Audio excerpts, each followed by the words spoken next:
Olá, e hoje eu vou falar sobre a memória. Dois artigos sensacionais sobre a memória. O primeiro, 4 maus hábitos que afetam a memória quando envelhecemos. O que nós, enquanto jovens, ou qualquer momento da vida, fazemos que deteriora, que modifica para pior a nossa memória.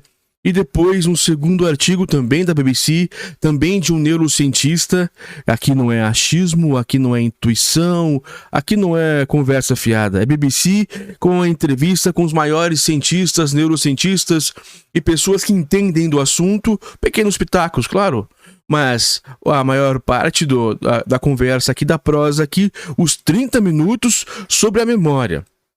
As melhores mentes que entendem de fato. E 4 hábitos, e depois vou falar 6 coisas que você pode fazer com um dos maiores neurocientistas do mundo, que deu uma entrevista há um tempo atrás. Então eu faço esse gancho, falo sobre este artigo que está atrás de mim, para quem nos assiste também. E logo depois eu falo sobre os hábitos que você pode estar fazendo, os 4. E depois eu faço um gancho e já colocamos os 6 atos que você pode fazer para melhorar, ficar melhor, para aguçar, para deixar a sua memória tinindo, afiada, como os cientistas que nós vamos falar depois.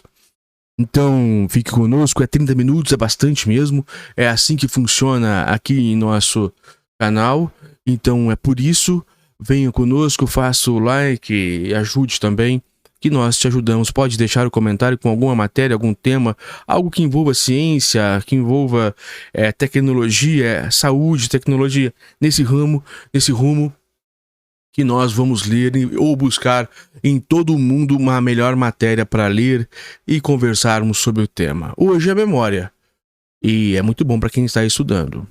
4 hábitos que afetam a memória quando envelhecemos. Vamos começar então a leitura. É Juan Francisco Alonso, a BBC News Mundo, 12 de maio de 2024, ou seja, essa matéria é nova, a outra é um pouquinho mais velha, mas vale muito a pena.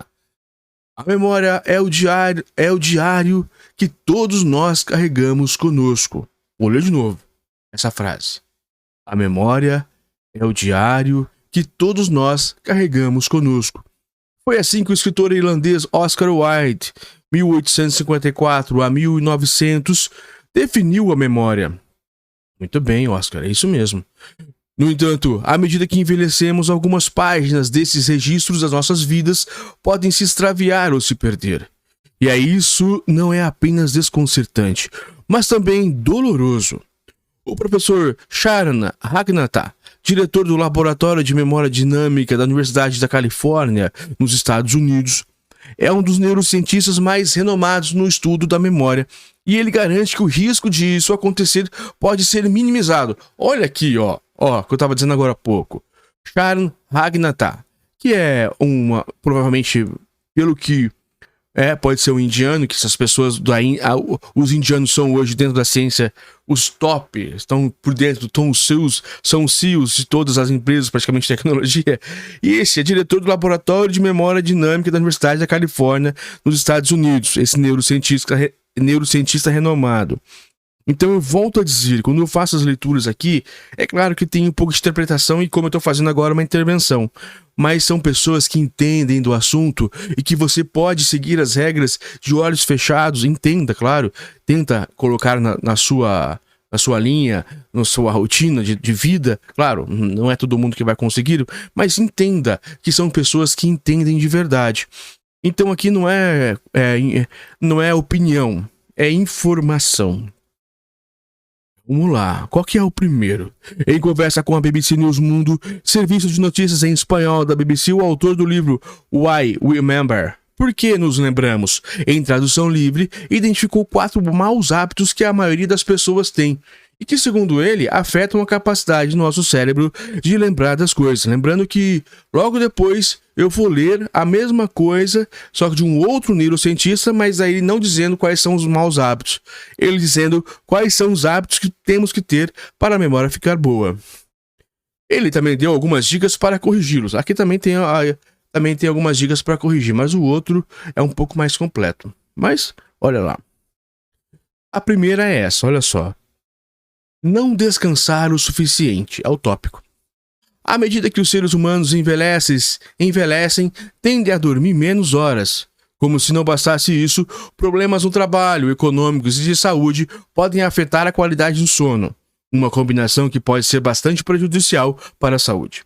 Sabemos agora que o cérebro possui um sistema que drena as toxinas que acumulam nele, incluindo a proteína amiloide, que está envolvida no desenvolvimento de Alzheimer, por exemplo. Este sistema é ativado durante a noite. Observa Hangana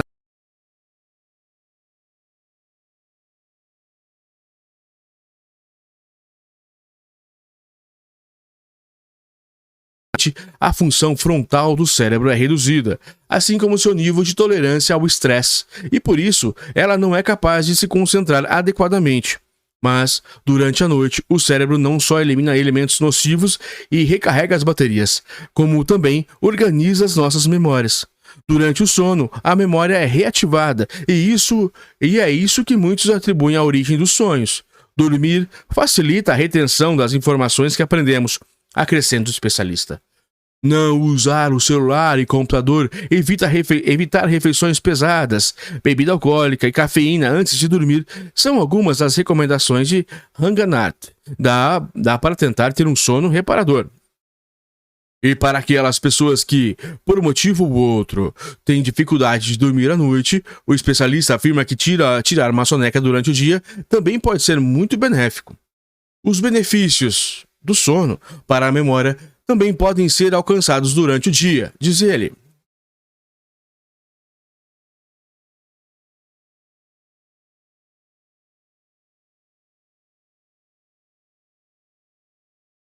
Ou seja, de fazer várias coisas ao mesmo tempo é vista como algo positivo. Mas Hanganath alerta que isso pode ser muito ruim para a memória. O motivo?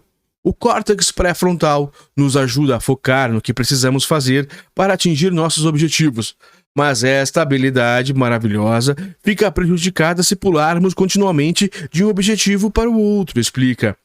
Segundo ele, existe em nosso cérebro uma competição entre o conjunto de neurônios que participam de diferentes tarefas. E essa competição é o que dificulta que a gente realize várias tarefas ao mesmo tempo de maneira correta e eficiente. Por isso, o neurocientista adverte que verificar o e-mail enquanto se assiste uma palestra ou uma aula só vai levar a uma coisa: não lembrar do que está ouvindo inicialmente. Ao mudar de objetivo, começar a verificar o e-mail, os neurônios se distraem e registram memórias fragmentadas da conferência, porque você está usando muitas funções executivas para gerenciar a mudança de uma atividade para outra, e isso dificulta a formação de uma memória duradoura. Observa.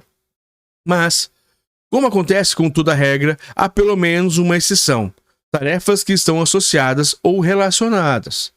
Se você está fazendo um bolo, tem que pré-aquecer o forno e depois volta a preparar a massa ou algo do tipo, mas se você juntar todas essas tarefas em uma grande tarefa, vai conseguir, ele ilustra.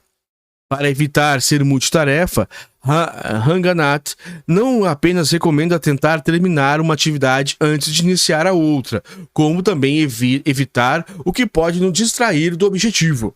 Assim, ele sugere colocar o celular no modo silencioso, principalmente as notificações de e-mail e mensagens, enquanto uma ação está sendo executada.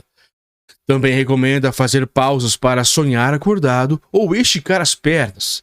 A questão do tempo que gastamos verificando o celular também leva a outra pergunta: que efeitos isso vai ter para os jovens de hoje?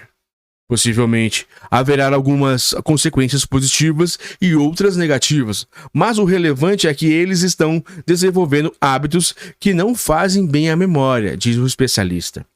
Um estudo publicado em 2023 revelou que adolescentes e crianças americanas passam entre 5 e 8 horas por dia grudados no celular. Olha, é muita coisa. É muita coisa. 3. Cair na monotonia. Diferentemente do que se imagina, o cérebro humano não está programado para lembrar de tudo.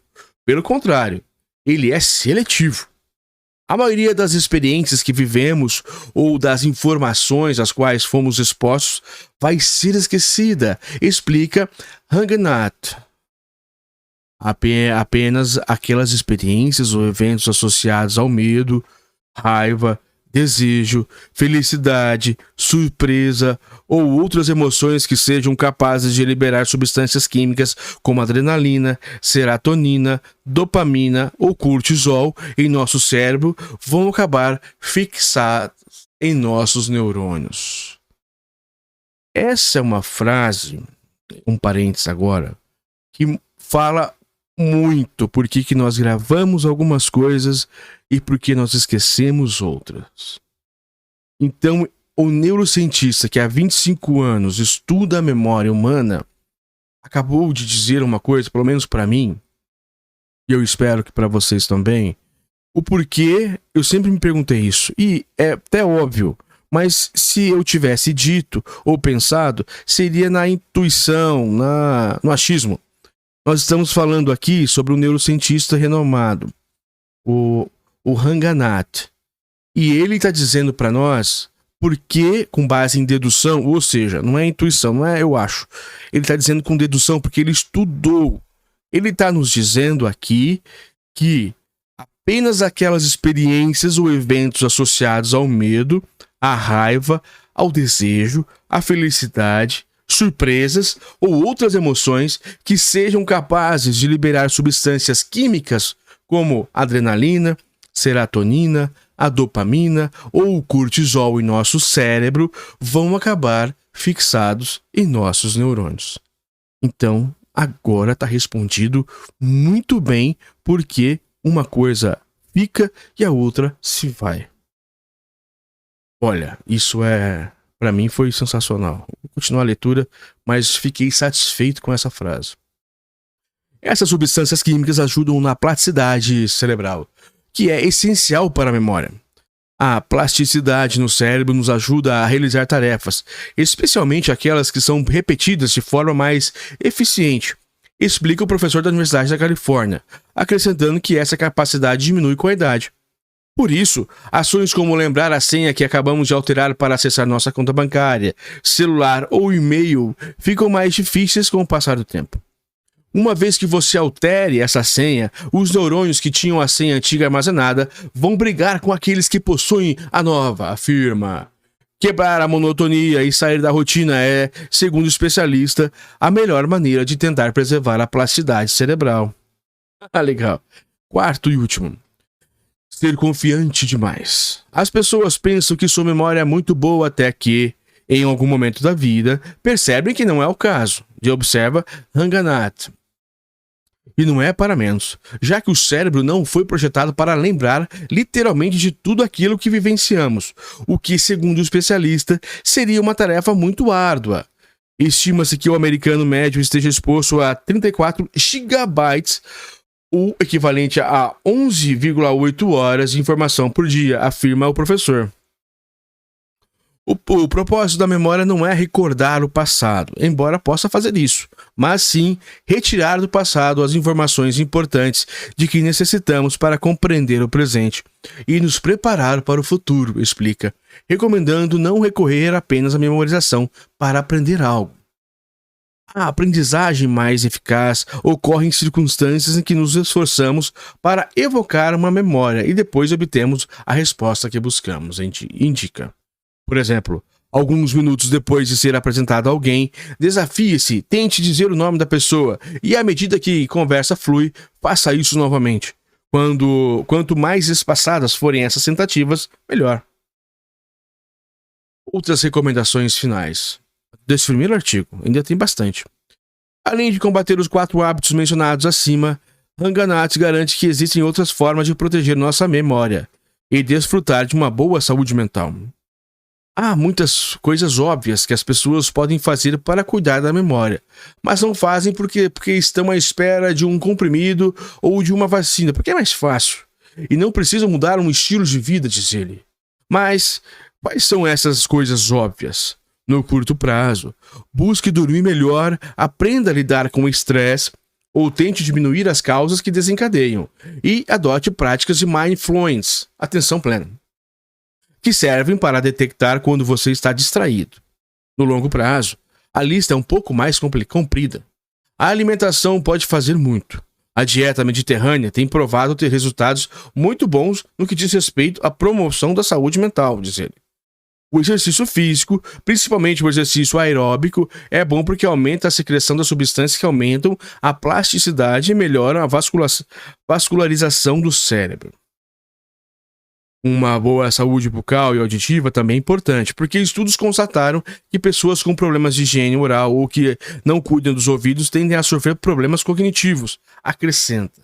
E por último, as relações sociais e exposição às coisas novas estimulam a plasticidade cerebral.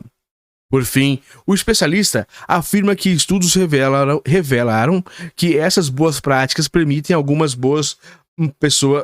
pessoas manter sua memória até uma idade avançada e reduzir 1/3 o risco de demência.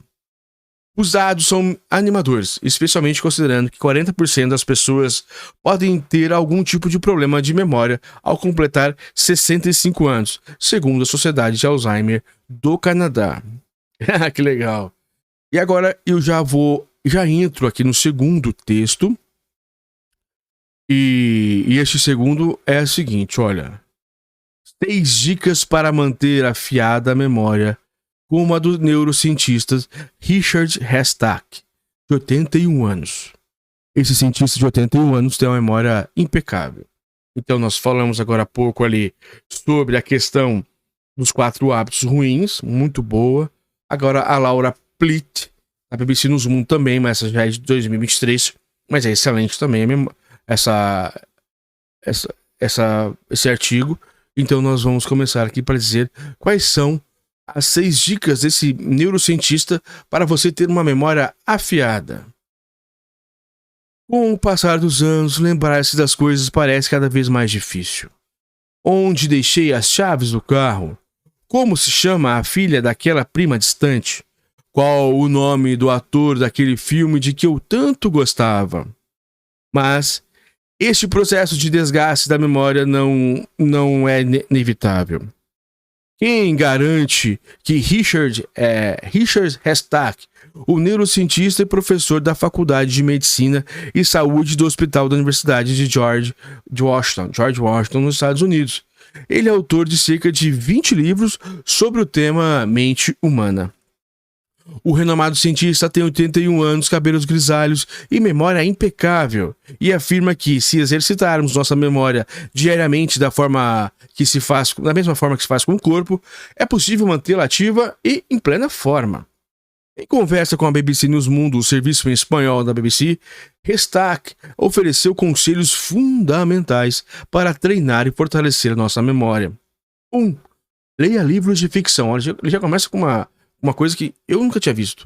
Leia livros de ficção. Os livros de não ficção são uma grande fonte de conhecimento e informações.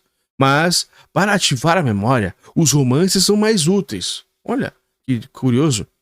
Os livros de não ficção, como o último que escrevi, não exigem muito em termos de memória. Você pode ler o índice e concentrar-se naquilo que interessa. Por exemplo, afirma Hestach. Mas a ficção é muito mais exigente do ponto de vista da memória, especialmente quando se trata de um romance complexo, explica o professor. Ali os personagens aparecem e desaparecem. Você pode encontrar alguém no 2º capítulo que depois só irá aparecer no 10º capítulo. Reter o fio da história, os vínculos entre os personagens e detalhes da trama exigem um esforço de memória maior, em comparação com os livros de não ficção. Isso, legal. Transforme palavras em imagens. Este é um princípio básico. Hestach sugere, por exemplo, que se for apresentado a alguém com o sobrenome Greenstone, pedra verde em português, né? Você deve visualizar na sua cabeça uma pedra de tom verde intenso. Essa estratégia simples ajudará sua mente a se lembrar daquele sobrenome sem problemas. Se você não fizer isso e ficar só com as palavras, pode acontecer de você depois não se lembrar se é pedra azul ou pedra preta, por exemplo, explica aí. Outro truque usado pelo especialista é criar um mapa mental de lugares com os quais esteja muito familiarizado, como o seu bairro, para relacioná-los a coisas que tem que se lembrar. Se o objetivo em algum momento for se lembrar de comprar leite e pão, Restaque relaciona as palavras com 2 lugares do seu mapa para compor imagens dramáticas difíceis de esquecer.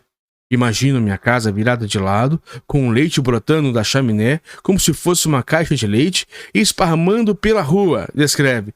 E quando passo pela biblioteca e olho pela janela, imagino que as estantes estão cheias de fatias de pão, no lugar dos livros.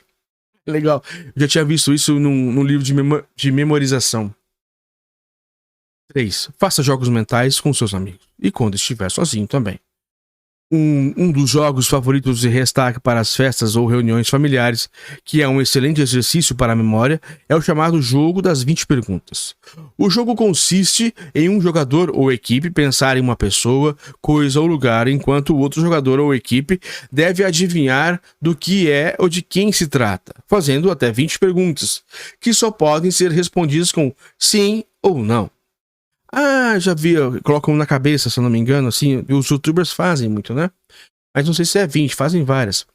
As dificuldades do jogo reside no fato de que os 2 lados precisam se recordar tanto das perguntas como das respostas para não dar pistas falsas, não repetir perguntas e chegar por eliminação à resposta correta. Se você estiver sozinho e for amante do esporte, por exemplo, tente lembrar todos os jogadores de sua equipe favorita. Quando eles estiverem na sua mente, passe a colocá-los em ordem alfabética e enumere a lista de jogadores nessa ordem. 4. Use a tecnologia de forma inteligente. Levar no celular uma lista dos produtos que queremos comprar no supermercado ou uma foto de algo que nunca compramos, mas queremos experimentar, não é necessariamente uma má ideia. O uso do celular e aparelhos similares faz com que nossa memória se debilite, mas também usar a tecnologia a nosso favor. Podemos usar a tecnologia a nosso favor. Quando você for ao supermercado, por exemplo, Restaque recomenda primeiro tentar se lembrar do que foi comprar e só depois consultar a lista, para evitar esquecer algumas coisas. O mesmo acontece com produtos novos. Tente lembrar como eles são e depois que conseguir, confirme com a foto para ver se está certo. A ideia, segundo o professor, é não substituir a memória pelo aparelho, mas usar primeiro o cérebro e depois verificar o seu desempenho. Isso é inteligente. 5. Faça siesta. O que é uma siesta? Em alguns países, a siesta, tirar uma soneca no início da tarde, que seria como se fosse um cochilo após o almoço, que lá, né, onde ele foi feito essa matéria, que lá na Espanha, eles chamam de siesta. Eu tiraram com a soneca depois do almoço.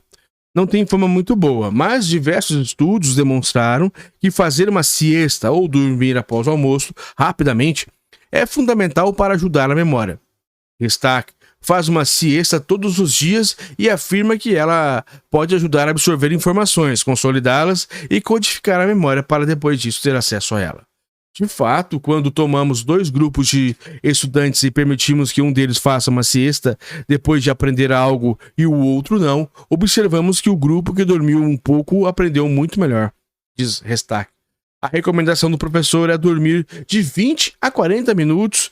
Se passar de 1 hora, você irá interferir com o sono noturno. Por isso, ligue o alarme ou peça a alguém que acorde. 6. Melhore a sua alimentação. Mais do que os alimentos específicos, Restaque afirma que o principal é evitar certos alimentos, como os ultraprocessados, os que contêm excesso de gorduras, sais e conservantes.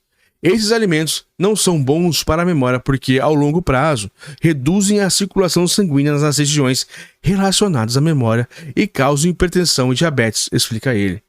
São fatores que podem causar demência. Olha só! Então, realmente, a gente tem que cuidar da saúde, mas não só do corpo em si, internamente. Algumas coisas precisam estar muito bem para não perdermos a circulação e tudo mais, e que pode causar uma avalanche de consequências ruins para nós. Eu espero que esses dois textos lidos um pouco interpretados, conversados, ajudem a você, porque vocês que me ajudou bastante.